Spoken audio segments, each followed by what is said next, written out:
Muchas gracias, señor presidente.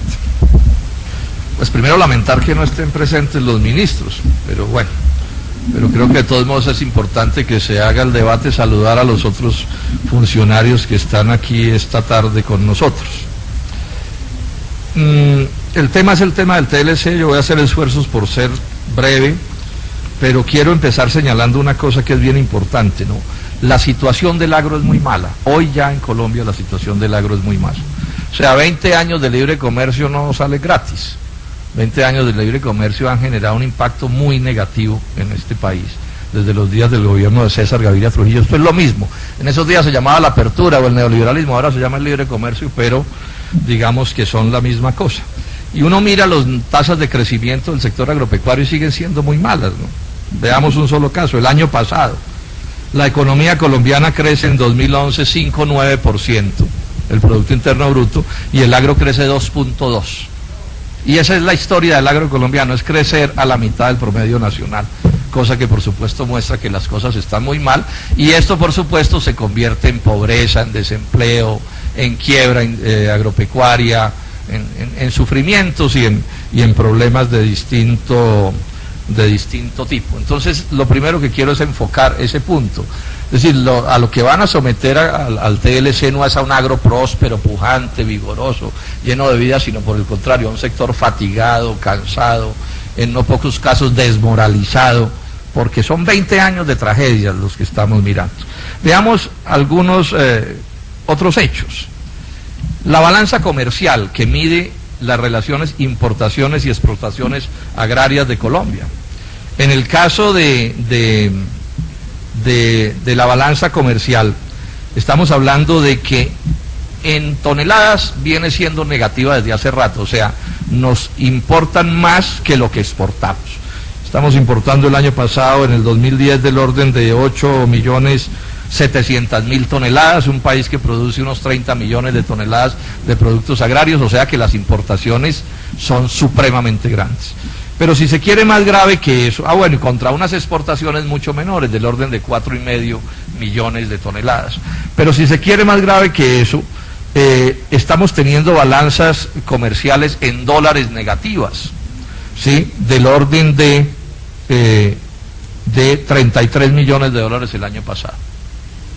Esto, por supuesto, tengo aquí una duda, que es una duda con respecto a mi oficina y el viceministro me corregirá. No estoy seguro si es solo con Estados Unidos o es con el total, es el total de la balanza. Bueno, o sea que la balanza comercial en dólares, que al final lo que importa, peso más, peso menos, no es lo que define, la balanza comercial tiende a volverse negativa también en lo que tiene que ver con dólares, no solo en volumen, sino en dólares. Esto lo que está diciendo es que Colombia viene siendo derrotada en la competencia internacional en lo que tiene que ver con los intercambios agropecuarios. Es así de simple.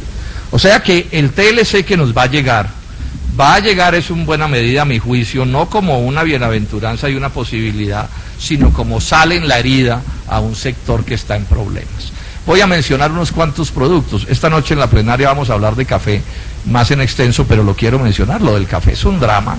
O sea, la cosecha cafetera, desde que empieza el libre comercio en Colombia, la cosecha cafetera ha caído de 16 millones de sacos a 7.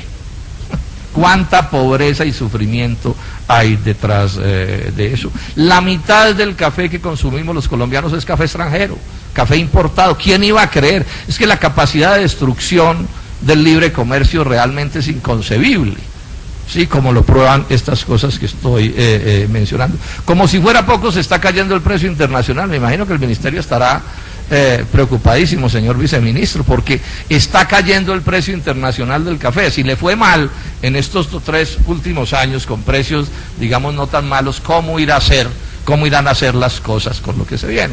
En buena medida por el tema de revaluación al que me voy a referir nuevamente más adelante. Y el presidente Santos, esto ustedes pensarán que yo me lo estoy inventando, pero es verdad, ante este drama cafetero, el presidente Santos está proponiendo aumentarles los impuestos a los cafeteros.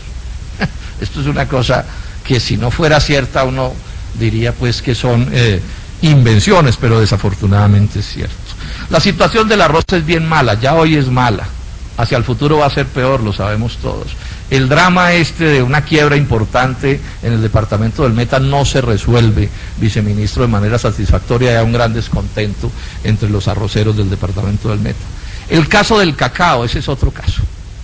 Vinieron los cacaoteros de Santander, que produce la mitad del cacao de Colombia, se reunieron con el Ministerio de Agricultura, no les resolvieron absolutamente nada, los precios están caídos, no tienen compradores. Ya han salido a hacer protestas en San Vicente de Chucurí, en Landazuri, entiendo que van a hacer una nacional que se dirige aquí a Bogotá, porque además hay una cosa que los ofende particularmente, es que buena parte de ese cacao se sembró inducido por el gobierno, por las políticas del Plan Colombia, y hoy a los cacaoteros los dejan viendo un chispero, y el gobierno dice que no, que es que ese es el libre mercado y que qué le vamos a hacer, en el mismo momento en que están entrando importantes importaciones de cacao. O sea, estamos reemplazando cacao nacional por cacao extranjero a unos compatriotas que los indujeron a sembrar ese cacao. Y además leo que una de las políticas principales agrarias está planteado para el caso de las catas, esa finca grande de la zona de Ayapel, es que siembren más cacao. Un negocio que además está monopolizado por solo 2 compradores, grandes monopolios. Aquí hay un problema gravísimo que se debería mirar con atención, lo pongo como otro ejemplo de lo mal que están las cosas. La ganadería, que fue como históricamente un negocio pues donde las cosas funcionaban, pues lleva ya varios años de problemas graves tanto en la leche como en la carne. Sí, inclusive me explicaba alguien ahora, el crecimiento ganadero que aparece en la estadística tiene una especie genera una confusión, y es que buena parte de ese crecimiento tiene que ver con la liquidación del hato, o de parte del hato, producto del invierno, y con el sacrificio de vientres, que genera una ficción estadística, pero que además puede ser más grave. Es que si el país sacrifica sus vientres, sus hembras, ¿cuál puede ser el futuro de la ganadería colombiana? Aquí hay todo un tema que discutir, pero en resumen, lo que quiero señalar es que el caso de la ganadería también está mal. El caso del algodón lo acaba de señalar la senadora Nora García. Esa es una especie de drama desde los días de las hazañas del doctor César Gaviria Trujillo y el doctor Rudolf Gómez, inolvidables, por cierto, en el sector agropecuario colombiano. No se repone el algodón, siguen en graves problemas.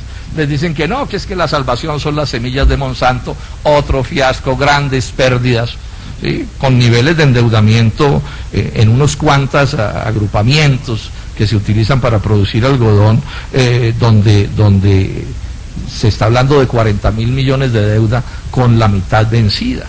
O sea, estamos hablando de un sector agotado. Yo quiero insistir en esa idea, donde en muchos casos la gente ya vendió un pedazo de la finca, el otro vendió la casa, bueno, tuvieron que salirse los hijos que estudiaban a trabajar, y es a eso a lo que le van a tirar encima el TLC con Estados Unidos y los otros TLCs.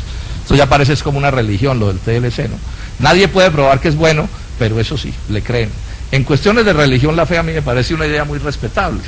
Fe es creer en lo que no se puede demostrar, pero en economía, en negocios, y siguen, y entonces TLC con Estados Unidos y con Europa y con Corea y con Israel y con todo el mundo TLCs. Pero nadie da una cifra, y ahora voy a insistir en eso, para mostrar que eso es bueno. Si en el 2006 el TLC con Estados Unidos era peligroso, gravísimo, cuando se aprobó, hoy es peor. Hoy tenemos 30% de revaluación, 30%. Hoy la política central de Estados Unidos es disparar las exportaciones norteamericanas.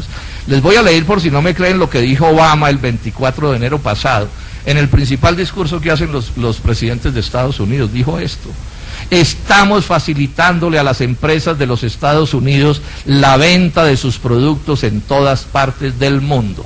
Facilitándoles a las empresas, a las de ellos, porque a las nuestras nadie les facilita nada. Hace 2 años, dice Obama, fijé una meta de duplicar las exportaciones de Estados Unidos durante un periodo de 5 años. O sea, Estados Unidos está en este momento doblando sus exportaciones. En eso es en lo que están, senador Mora. Y agrega Obama: con los acuerdos comerciales que hemos promulgado, estamos en vías de cumplir dicha meta antes de lo proyectado. Y dice más: pronto habrá millones de nuevos clientes productos de estos acuerdos de Estados Unidos en Panamá, Colombia, etc. O sea, nosotros somos el receptáculo, o uno de los receptáculos de las del aumento de las exportaciones de Estados Unidos. Eso no es poca cosa, que a uno lo pongan en la mira, la principal economía del mundo, que esté dedicada a ver cómo nos aumentan las exportaciones, la cosa es gravísima. Pero además, ¿cómo lo están haciendo? Esto no lo están haciendo con fair play, con juego limpio, no, lo están haciendo a punta de devaluación. Miren lo que dice el ministro Echeverry, ministro pues de Hacienda de este gobierno. Dice, hay que reconocer que tenemos un desafío. Estados Unidos está teniendo la política monetaria más flexible de su historia desde la crisis del 30. Ha inundado el mundo de dólares. Es una especie de dumping monetario, porque entre más dólares hacen en Estados Unidos, más se desvalorizan los dólares y más se valoriza el peso frente al dólar.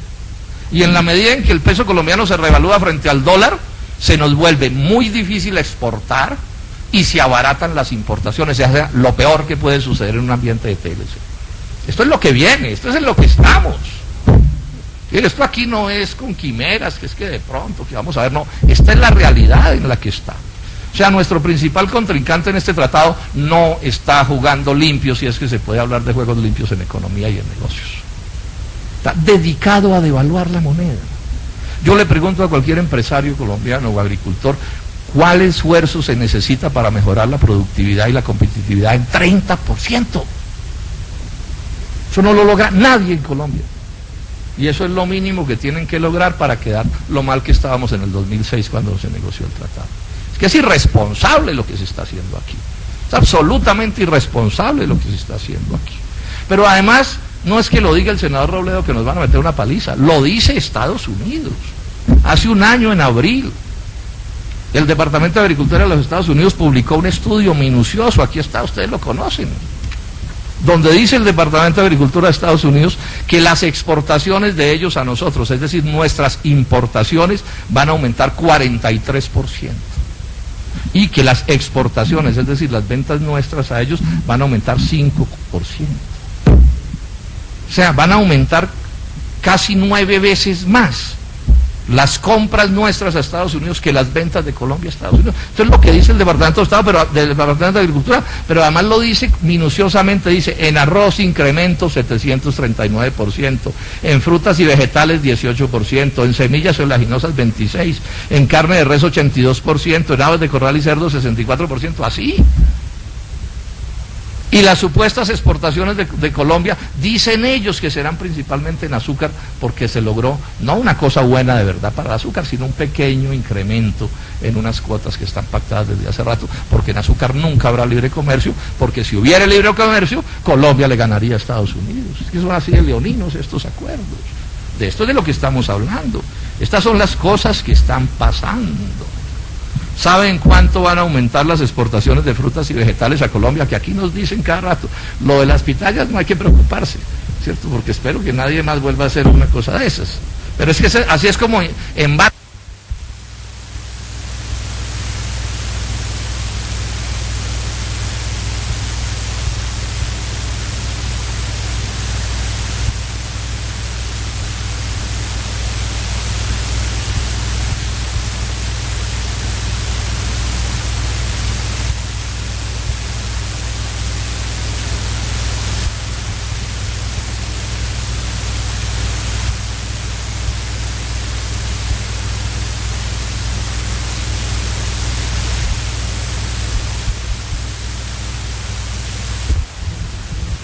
el 2006. Yo recuerdo que en esos días en que se votó esto, la cantaleta que nos montaron sobre la agenda interna no tuvo nombre, o no. O sea, antes de votar, una vez se votó, nadie más volvió a hablar de agenda interna. La agenda interna se supone, para los colombianos, es lo que iba a hacer Colombia o lo que debe hacer para poder competir. Yo aquí de paso digo una cosa, si yo viera que Colombia es competitivo frente a Estados Unidos, pues no me opondría a los TLCs o a ese TLC. ¿Cuál es el problema? El problema es que no somos competitivos. O sea, meter a Colombia entre un ring con la economía norteamericana es como meter un niño de 2 años contra un peso pesado del boxeo. Es así. No hay competencia, eso no es verdad. No hay competencia, no es verdad. Bueno, eso ya era claro en el 2006. ¿Qué hicieron de allá a acá para mejorar la competitividad de Colombia? Con decir que lo mejor que hicieron fue agroingreso seguro. ¿En qué cambió la competitividad de Colombia? En nada, en absolutamente nada. En maquinaria, no se puede comparar la maquinaria norteamericana con la colombiana a la hora de producir. En semillas, en calidad de semillas, del cielo a la tierra. En Colombia no tenemos ni cómo rotar los cultivos, que es un ABC de la producción agraria. No hay productos con qué rotar. Y entonces las plagas se disparan porque no hay rotación. Los costos de los agroquímicos no se pueden comparar. Las tasas de interés del crédito son mucho más bajas allá que aquí. La asistencia técnica, pues aquí eso no existe. Aquí todavía rezan las plagas a ver si de pronto se controlan. Riego, incomparable las posibilidades. Seguridad. No hay la suficiente o toda la seguridad que debería haber en el agro colombiano. Es un problema que sigue siendo gravísimo. Y entonces nos dicen, no, es que la agenda interna son las vías, y nos hablan de las vías. Y entonces uno mira las vías, se va a balancear todo este desastre anterior, toda esta falta de competitividad anterior con unas cuantas carreteras. Pero además hay un dato que estoy repitiendo hasta el cansancio. Lo que están arreglando, se lo oí decir primero que nadie a un agricultor de la costa atlántica, lo que están arreglando un poquito son las vías de la importación. O sea, las vías por donde van a entrar los productos importados. Y las vías por las que les toca competir a nuestros ganaderos y a nuestros agricultores son las vías terciarias y secundarias, que son un desastre. Aquí lo dijo el ministro de Agricultura.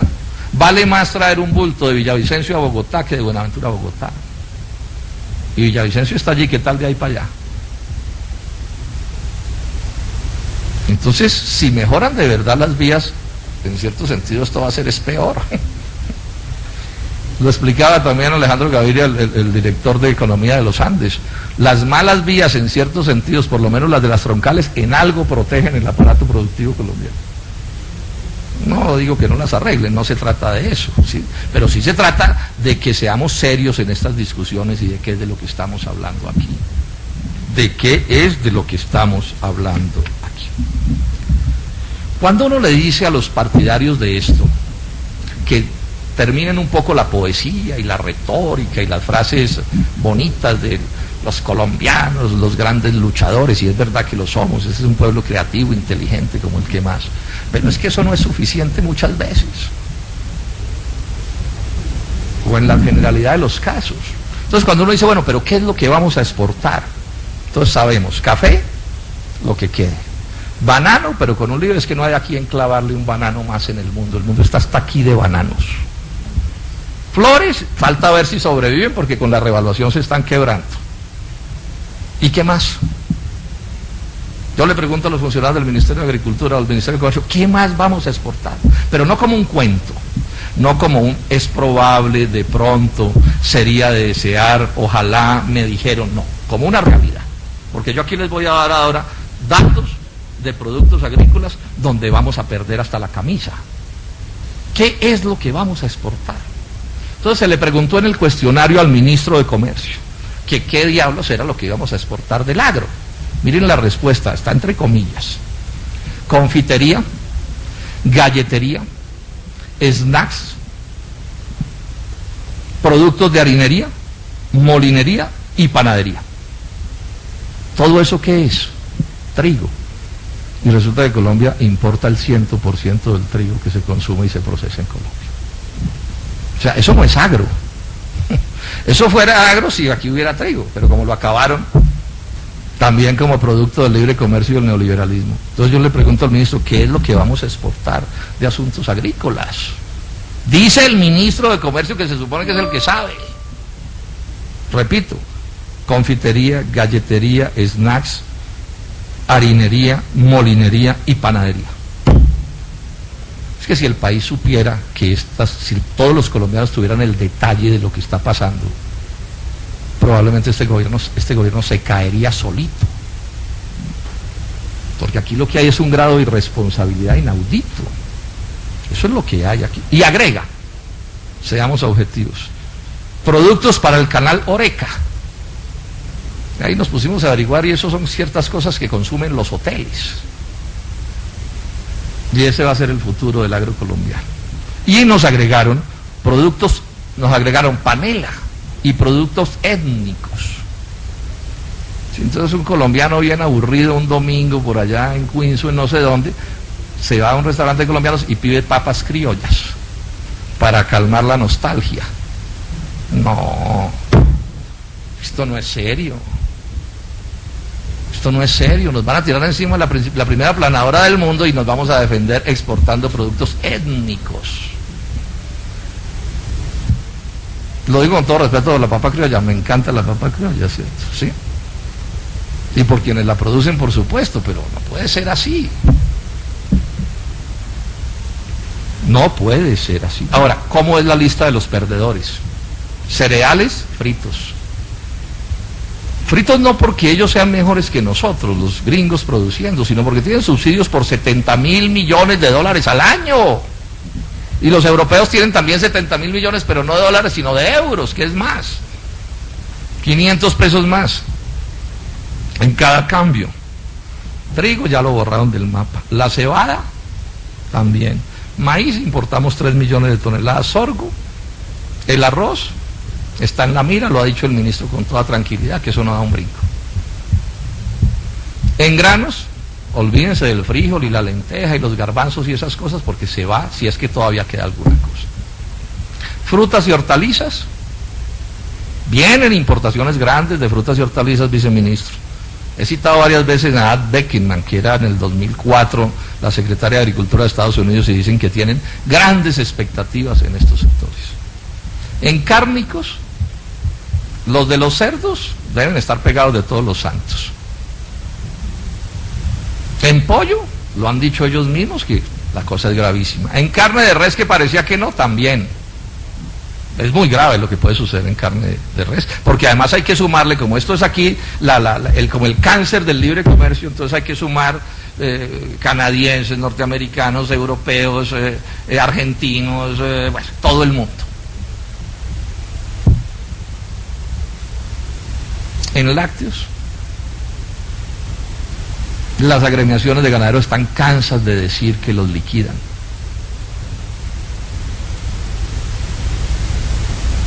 Oleaginosas, ese se supone que era un sector más o menos, con ciertas garantías. Lo otro ya lo he dicho, lo nuevo que voy a decir en este debate es mirar un poco lo de oleaginosas. Esto se viene complicando, ¿no? Sí, porque ahí también tenemos el mismo lío de productividad. Yo les doy este dato. Las importaciones de aceites vegetales de Colombia pasaron en dólares de 2 millones de dólares a 96 millones de dólares entre el 2006 y el 2011. O sea, crecieron. Y las exportaciones también crecieron un poco, pero mucho menos. O sea, las importaciones de 2 a 96 y las exportaciones de 1 a 5. O sea, la balanza comercial es bastante negativa. Eso es lo que ya hoy está sucediendo. Los aceiteros se están quejando. Pero ojo a esta, que esta sí no estaba en la mente ni del más preocupado por estas cosas. Yo advertí desde un principio que no era cierto que fuéramos a exportar agrocombustibles. Senadores de esta comisión lo saben. Dije, no creo, porque Colombia no es competitivo contra el aceite de palma de Malasia, ni con el alcohol carburante de los brasileños, y eso está claro. No voy a dar las cifras por razones del tiempo. Pero realmente lo que no se imaginó ni el más pesimista es que estemos en riesgo de que los Estados Unidos nos llenen de agrocombustibles. Esto es gravísimo. Ahora, no es sorprendente porque la potencia tecnológica norteamericana es descomunal.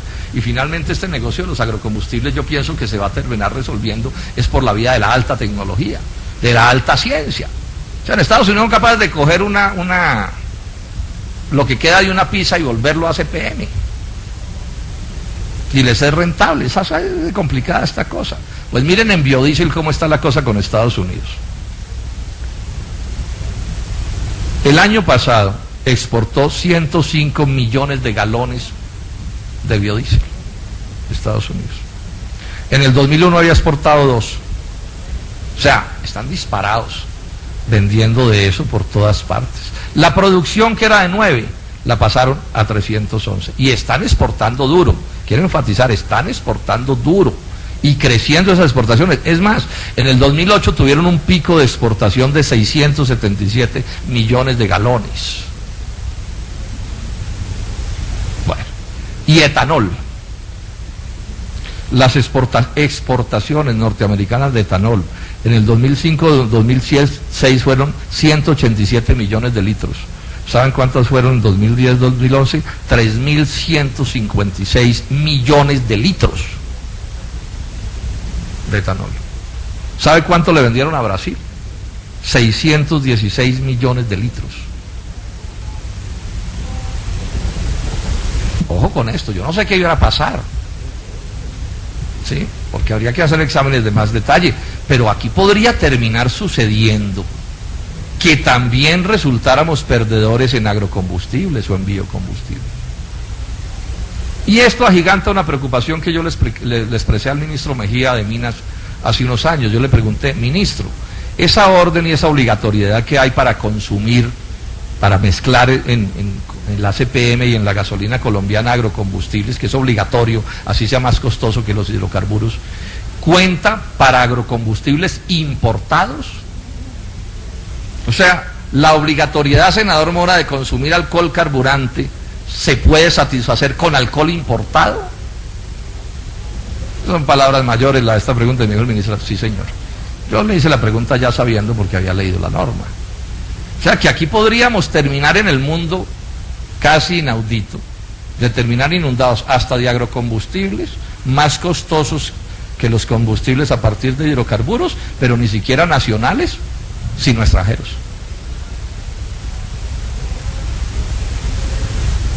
Preocupante sin duda, preocupante sin duda. Esto que les voy a decir pues no sirve de consuelo, pero se los doy como un dato, senador Mora, para que vea esto cómo es de complicado. Acaba de hacer la Universidad Autónoma de México un estudio del impacto del TLC de México con Estados Unidos, que lo tienen hace 18 años. Y el dato es este: el 72% de los productores rurales de México está quebrado. El 72%.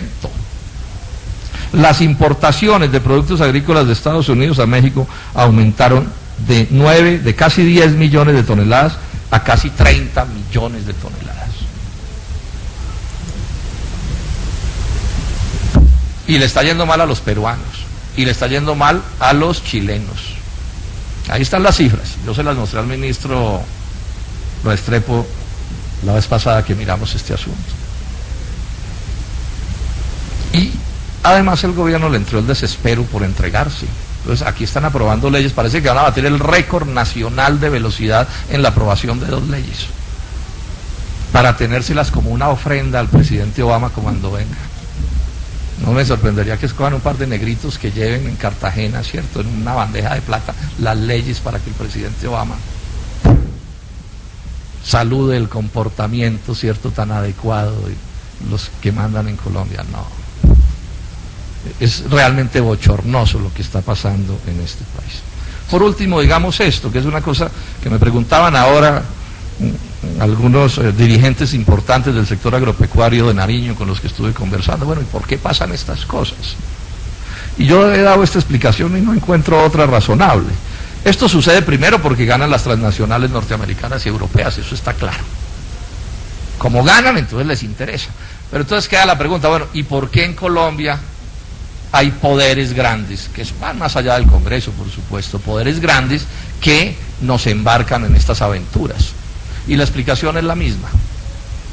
Es que aquí hay unos que ganan, y ganan duro, importando, intermediando, sector financiero, especulando en especulación inmobiliaria, en otras muchas cosas. Sí, aquí hay quienes pueden eximirse de los peores efectos del desastre. O sea, colombianos que han logrado separar su suerte personal de la suerte de la nación. Les va bien cuando al país le va mal, les va mejor cuando al país le va peor. Y esto es lo que al final explica este tipo de decisiones. Porque es evidente que este tipo de decisiones no se sostienen por sí mismas. O sea, al agro le va súper mal y a la industria le va peor. Lo que pasa es que este no es el tema de esta comisión. El TLC con Corea, por ejemplo, todo el mundo sabe que el TLC con Corea es un carro bomba puesto en la puerta de la industria colombiana, de lo poco que va quedando, de lo más moderno de esa industria, del segundo nivel. Y no es cierto que Colombia le va a exportar bienes agropecuarios a Corea, paja. Eso es como una especie de hojita de parra microscópica con la que quieren tapar el desastre que se avecina por ese lado. Pero ¿cuál es el problema de fondo? A mí me preguntaba un empresario importante de la industria metalmecánica, senador, ¿y cómo se explica eso? La explicación es muy simple, es que sus competidores son más poderosos que ustedes. Entonces, cuando el presidente Santos pone en la balanza los intereses de los productores nacionales, del empresariado agropecuario o industrial, y los intereses de los importadores nativos, más los intereses de las transnacionales, claro, la balanza hace así, y ya sabemos cómo decide el gobierno nacional. Pero así no se desarrolla Colombia, así no se genera empleo, así no se genera progreso, así el país no sale adelante. Decía otro empresario en estos días, y no estoy de acuerdo, aquí hay que generar otro modelo de desarrollo económico, otra manera de hacer las cosas. Esto no da más, esto no genera la prosperidad que el país necesita. Nos deja nuestro país desocupado, hambreado, atrasado, todo. Terminamos viviendo de la minería, es que eso es inaudito, como con los días de la corona española. De eso está viviendo Colombia. Yo le hago un llamado aquí a la reflexión a todo el mundo, incluido a los más santistas. Mediten sobre esto que está pasando. La verdad hay que tomarla de los hechos, o hay que esforzarse por tomar la verdad de los hechos están ahí. Ahora no solo aquí, en México, en Perú, en Ecuador, en todas partes, esto no funciona en ningún lado, no funciona ni en Europa. Ahí los países más poderosos de Europa arrasaron el sur de Europa. Quebraron a Grecia, quebraron a España, quebraron a Portugal, están quebrando a Italia, se quebró Irlanda. ¿Por qué? Porque ese es el tipo de economía que se está montando. Estas son las realidades que tenemos. Ahora, uno mira a la tecnocracia neoliberal, a la más encumbrada de Colombia, y resulta que todos están en el negocio financiero.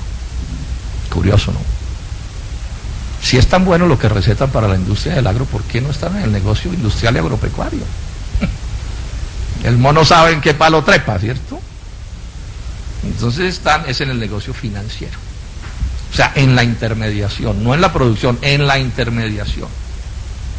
Que es donde se mueve la plata y donde se hacen las ganancias, y es donde se separa, en última, la suerte personal de la suerte de la nación.